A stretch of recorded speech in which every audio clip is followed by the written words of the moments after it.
So we are predominated. We are not predominator. If the predominated wants to become predominator, that is false. That is illusion. That is going on. Everyone, all we living entities, we are trying to become predominator instead of being predominated. That is the struggle for existence. And as soon as we agree to become predominated, there is peace immediately. That is called mukti. The description of mukti is given in the Srimad Bhagavatam. Mukti hitva annatha rupam sarupena avasthiti. That is mukti. Mukti means if you give up the artificial endeavor to become predominator and become situated in your original position, being predominated, that is called mukti. We can very easily understand. Artificially, suppose a woman is trying to become man artificially. How long it will go on? How she can be happy? That is not possible. Actually, in the Western countries at least, we see that the woman class, they want equal rights with man. And there is no distinction. But it is my experience, the woman class, they are not happy in the Western country. And still, in our country, although we are so fallen, still our woman class remains satisfied being predominated. They are happy.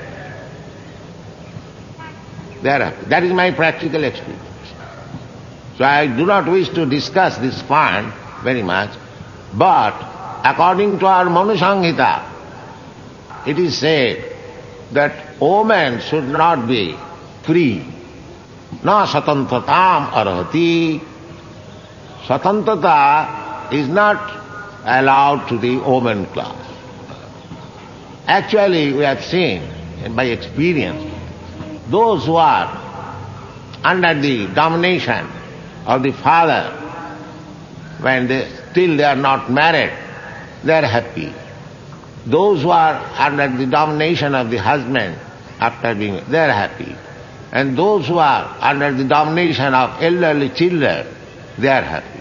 So this statement of Manu Samhita, just like children should not be given freedom, similarly, women should not be given freedom, they should be given all protection. That is our Vedic culture. Similarly, Prakriti, just this is an example. Here, either man or woman, everyone is Prakriti. The real Purusha is Krishna. There is a nice example when Rupa Goswami was there in Vrindavan, in his bhajan. Mirabai went to see him, and Rupa Goswami's message was that he does not see any woman. They are very strict. At least this story is like.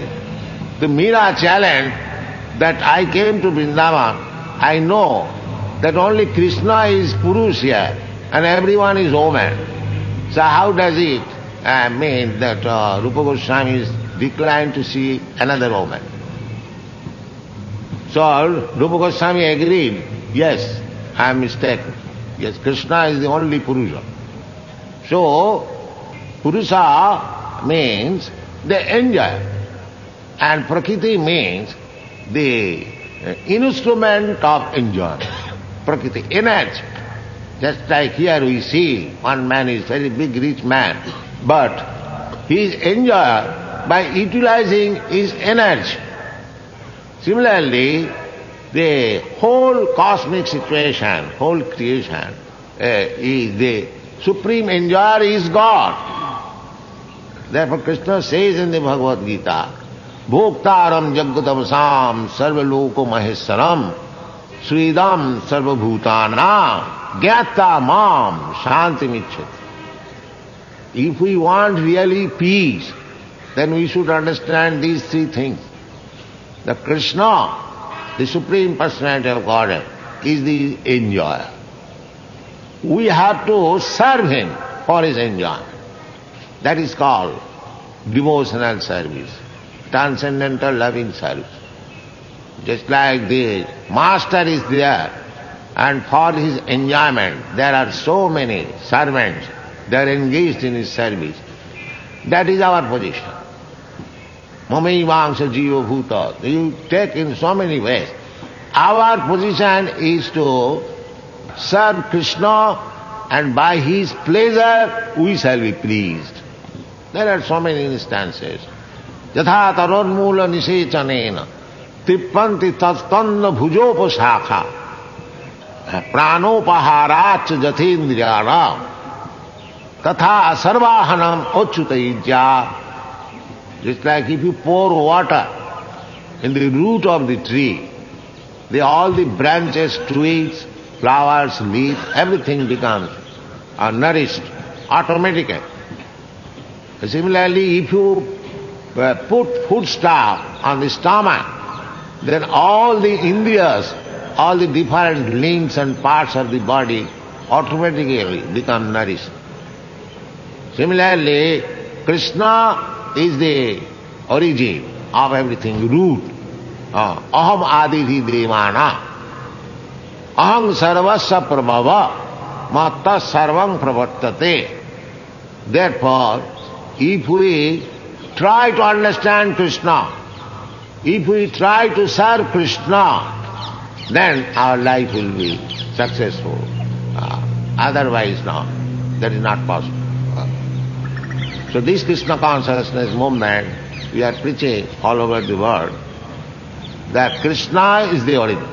The Vedanta says the absolute truth is that from whom everything is emanated, Janmadasya Jata. And it is accepted by everyone.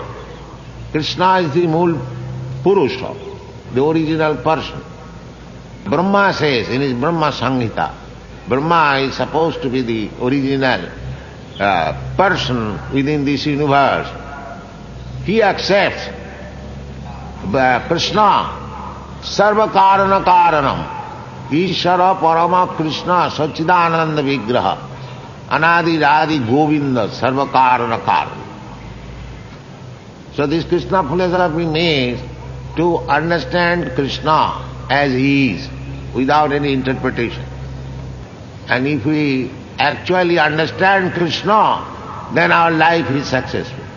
What is the mission of our life? The mission of life is to get out of the cycle of birth and death and old age and disease. That means to cease accepting material body one after another. That is going on.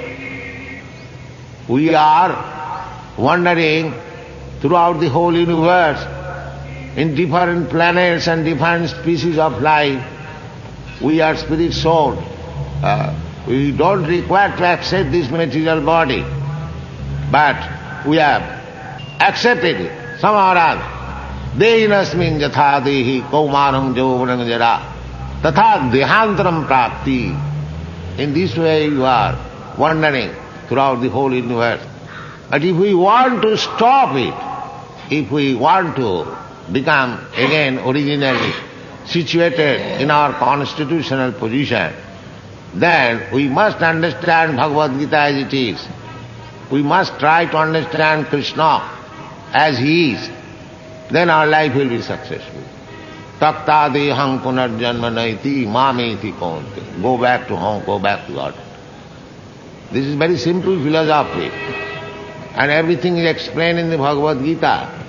If we are fortunate enough, we should study Bhagavad Gita as it is, and then we become successful in the mission of our life. Thank you very much. Hare Krishna.